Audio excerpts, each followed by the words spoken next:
إن الله وملائكته يصلون على النبي يا أيها الذين آمنوا صلوا عليه وسلموا تسليما صلى الله عليه وسلم.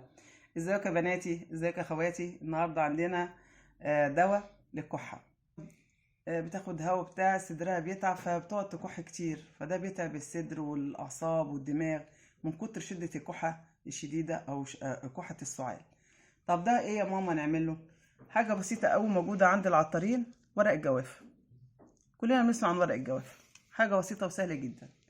بنجيب كوباية كده، نحط ورق الجوافة.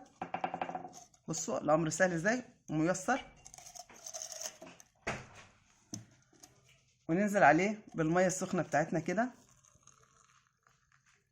ادي الدواء بتاعنا خلص، وكل اللي عليكي انك بتكتمي الزيت بتاعته بطبق زي ده كده، علشان الزيوت اللي هي فيها نفع وتكرمك بأمر الله تبقى موجودة. واول ما يهدى شويه ويخرج كل اللي فيه تشربيه بألف هنا وشفا. ده كان الفيديو بتاعنا النهارده، بسيط وميسر لحبايبي. ان عجبكم متنسوناش باللايك، سبسكرايب، وتعليقات الجميله لبيت المنى. اشوف وشكم بخير والف شفا.